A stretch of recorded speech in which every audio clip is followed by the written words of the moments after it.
ఈరోజు పత్రికా విలేకరుల సమావేశం ఏర్పాటు చేసిన ముఖ్య ఉద్దేశం ఏంటంటే 1999లో మేము టైలరింగ్ వర్కర్స్ ఆధ్వర్యంలో ఆనాడు లోకల్ ఎమ్మెల్యే ఉన్నటువంటి పువ్వాడ నాగేశ్వరరావు గారి ద్వారా ఈ 303, 304 సర్వే నెంబర్లు శ్రీనివాస్ నగర్లో ఉన్నటువంటి భూమిలో దాదాపు 180 పట్టాలు ఆ రోజు ఇప్పించినాం. ఆ పట్టాలు ఇప్పించిన తర్వాత యాక్చువల్గా ఏంటంటే ఇల్లు కట్టుకోకపోవడం కారణం ఏంటంటే వీళ్ళ ఆర్థిక పరిస్థితి అనేది ప్రధానంగా అడ్డరావడం అనేది జరిగింది. మరి ఇంకోటి ఏంటంటే ఆ ప్లాట్లు ఇచ్చినప్పుడు అక్కడ నివాస యోగ్యంగా లేదు, రాళ్ళు, దోళ్ళు, బోళ్ళు, తుప్పలు, భారీ ఈ ఎలక్ట్రిసిటీ ఇట్లాంటివన్నీ ఏం లేవు.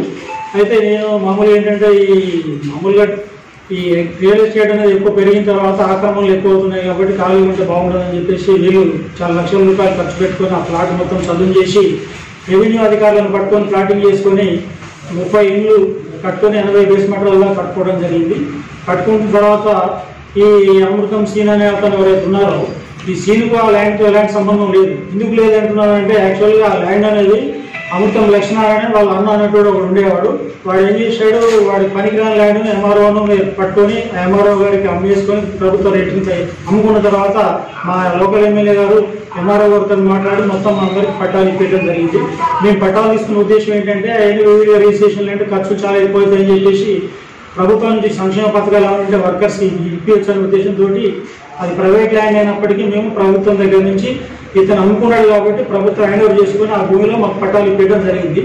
ఇచ్చిన తర్వాత ఈ 30 ఇళ్ళు ఈ 80 బేస్మెంట్లు మొత్తం కూలగొట్టిన తర్వాత మా వాళ్ళు పోలీసు వాళ్ళని ఆశ్రయించినప్పుడు అతను అరెస్ట్ చేసి తీసుకొచ్చి మనల్ని వదిలేయడం జరిగింది. తర్వాత మళ్ళీ కూడా కూలగొట్టాడు. ఆ తర్వాత మా వాళ్ళకి సరైన బ్యాగింగ్ లేకపోవడం వల్ల అదంతా పెండింగ్లో పడిన తర్వాత ఇటీవల నేను లాస్ట్ ఇయర్ December 16th రోజు ఒక మీటింగ్ పెట్టుకొని 15th మీటింగ్ పెట్టుకొని 16th జిల్లా కలెక్టర్ గారు కలిసి జరిగిన విషయం మొత్తం ఎక్స్ప్లెయిన్ చేసి ఇచ్చేస్తే కలెక్టర్ గారు ఆర్డీఓ గారికి రాశారు. ఆర్డీఓ గారిని కలిసినాం. ఆర్డీఓ గారు పర్సనల్గా ఎంఆర్ఓ గారికి చెప్పాడు, ఏంటి ఆ రికార్డ్ అనేది వెరిఫై చేయండి, అసలు ఆ రికార్డులు ఎవరు ఉన్నారు, ఎప్పటి నుంచి రికార్డ్ పెండింగ్లో ఉంది, అసలు స్టిల్ ఎవరి పేరు మీద ఉందని చెప్పినప్పుడు ఆర్ఐ సాయి నరేష్ గారు స్వయంగా 2 సార్లు వచ్చి మొత్తం సైట్ ఇన్స్పెక్షన్ చేసి ఆ రిపోర్ట్ తీసుకొచ్చి ఎంఆర్ఓ గారికి ఇచ్చారు. మేము జనరల్గా ఎంఆర్ఓ గారి దగ్గర నుంచి ఆథరైజేషన్ లెటర్ తీసుకున్న తర్వాత మళ్ళీ కట్టుకొని పోలీస్ ప్రొటెక్షన్ తీసుకుందాం అనుకున్నాం. అయితే దీని విషయంలో పోలీస్ కమిషనర్ గారు సునీల్ దత్ గారిని కూడా కలిసినప్పుడు ఆయన గారు చాలా సానుకూలంగా స్పందించి ఏసీపీకి రాశాడు. ఏసీపీ సిఐకి ఫోన్ చేసి పర్సనల్గా చెప్పాడు.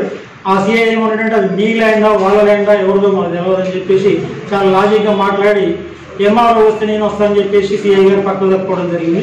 ఆ తర్వాత మేము ఏం చేసినాం, మళ్ళీ ఈ ఆర్డీఓ దగ్గరికి ఎంఆర్ఓ దగ్గరికి ఇట్లా తిరుగుతున్న క్రమంలో తిరుగుతూ నెక్స్ట్ ఈ లోకల్గా ఉన్నటువంటి రెవెన్యూ తర్వాత హౌసింగ్ పౌర సమాచార శాఖ మార్చులు పొంగులేటి శ్రీనివాస్ రెడ్డి గారు కలిసి ఒక రిప్రజెంటేషన్ ఇచ్చి విషయం మొత్తం ఎక్స్ప్లెయిన్ చేస్తే నేను ఖచ్చితంగా మీకు హెల్ప్ చేస్తానని చెప్పి ఆయన గారు హామీ ఇచ్చారు. ఈ రెవెన్యూ అధికారులు ఏంటంటే ఈ మునేరు నిర్వాసితులు ఉన్నారు, అది ఉన్నారు, ఇది ఉందని చెప్పేసి మాకు కొంచెం టైం ఇవ్వండి, మాకు కొంచెం టైం ఇవ్వండి, అట్లా దాదాపు 6-7 నెలలు జరిపారు. అయితే ఈ అమృతం లక్ష్మీనారాయణ తమ్ముడు ఏదో ఫేక్ పేపర్ పట్టుకొచ్చి శతరాత్రి కూలగొట్టి ఇప్పుడు ఆయన ఏం చేస్తున్నాడంటే దీన్ని ఎవరో రియల్ ఎస్టేట్ అతనికి డిస్పోజ్ చేసేసి అమ్ముకుందామనే లైన్లో ఉన్నాడు. అదే లైన్లో భాగంగా మొన్న 12th రోజు 4 కార్లు వేసుకుని హైదరాబాద్ రియల్ ఎస్టేట్ వాళ్ళు వచ్చారు.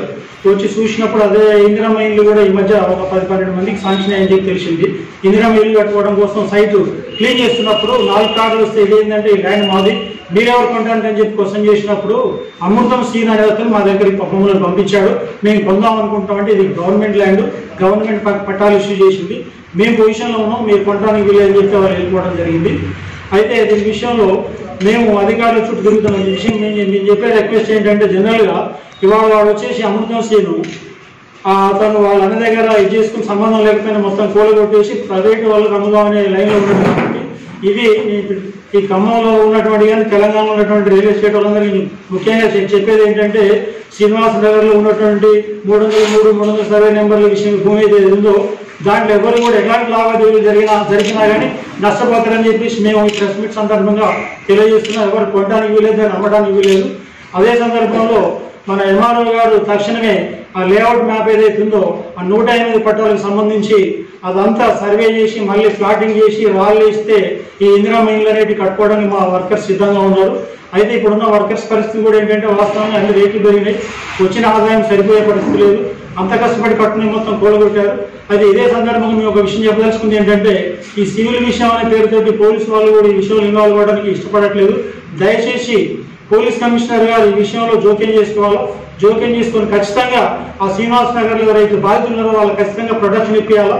ఆ శ్రీనివాస్ నగర్లో పోలీస్ అవుట్ పోస్ట్ కూడా ఏర్పాటు చేయాలని చెప్పేసి మేము ఈ పత్రికా విలేకరుల సమావేశం సందర్భంగా తెలియజేస్తున్నాం. అయితే విషయం ఏంటంటే ఇవాళ పరిస్థితి కంప్లీట్గా కబ్జాలు అనేవి ఎక్కువైపోయినాయి. ఈ విషయం మాకు ఇచ్చిన తర్వాత మా మిత్రుడు అన్నాడు ఇంతకాలం ఎందుకు కట్టుకోలేని విషయం వచ్చినప్పుడు కారణం ఇది ఆర్థికంగా లేకపోవడం వల్ల లేట్ అవుతూ వచ్చింది. ఆ లేట్ కట్టిన తర్వాత కూడా కూలగొడుతారు, మళ్ళీ కడితే కూడా మళ్ళీ గ్యారెంటీ మళ్ళీ కూలగొడతారు. అయితే ఆ కూలగొట్టిన ఫోటోలు కూడా మా దగ్గర ఉన్నాయి, అన్ని మొత్తం తీసుకోవాలి. మీరు దయచేసి ఏంటంటే ఈ విషయాన్ని మీరు ప్రెస్లోకి తీసుకుపోతే నలుగురు చూస్తారు, తర్వాత దాన్ని కొనడానికి ఎవరు ముందుకు రారు. ఆ కొన్న తర్వాత మళ్ళీ మీకు కొత్త ప్రాబ్లం ఎదుర్కోవాల్సి వస్తుంది. కాబట్టి ఆ విషయాన్ని మీ ప్రెస్ ద్వారా బయట సమాజానికి తెలియజేయడం కోసం ఈ పత్రికా విలేకరుల సమావేశం పెట్టిన ఉద్దేశం. మేము లాస్ట్గా ఏం చెప్తున్నాం అంటే ఎంఆర్ఓ గారు ఈ విషయాన్ని మొత్తం పరిశీలించి మొత్తం సర్వే చేసి ప్లాటింగ్ చేసి రాళ్ళు బాతి మళ్ళీ మా సైట్ మాకు హ్యాండ్ ఓవర్ చేస్తే మేము ఇందిరమ్మ ఇల్లు అనేది కట్టుకోవడానికి మా వాళ్ళు సిద్ధంగా ఉన్నారు. మేము కట్టుకోకుండా అట్లే పెండింగ్లో ఉన్నప్పుడు మీరు వేరే ఏమైనా ఆలోచన చేస్తే చేసుకోవచ్చు, దాని గురించి మేమేం చెప్పట్లేదు. అది ఇంకోటి ఏంటంటే శ్రీనివాస్ నగర్లో ఎంతమంది అయితే ప్లాట్లు వచ్చారో ఇవాళ వాళ్ళకి కూడా ఎవరు రావట్లేదు, ఎవరు వచ్చి 4-5 వస్తున్నారు. మరి అట్లా వచ్చినప్పుడు మీ ప్లాట్ మీకు అక్కడ ఉండటం అనేది కష్టం. ఇవాళ ఏంటంటే ఖాళీ కనపడి తెల్లారి ఖచ్చిపేస్తున్నారు దాని. కాబట్టి ప్లాట్లు ఎవరైతే ఉన్నాయో ఆ ప్లాట్లకు సంబంధించిన లబ్ధిదారులు మొత్తం కూడా ఈ ప్రెస్లో చూసుకుని విషయం తెలుసుకొని అందరూ కూడా అక్కడికి వచ్చేసి సైట్లు శుభ్రం చేసుకొని ఇల్లు కట్టుకొని అక్కడ ఉంటే తప్ప ఈ మాత్రం ఉండడానికి అవకాశం లేదు. కాబట్టి జనరల్గా ఏంటంటే ఈ సమావేశానికి ఇచ్చేసినటువంటి మీకు ఇచ్చేస్తున్న ధన్యవాదాలు తెలుపుతున్నాను. అదే విషయంలో ఆ సైట్లో ఎవరైతే ఉన్నారో రామారావు గారు మాట్లాడండి.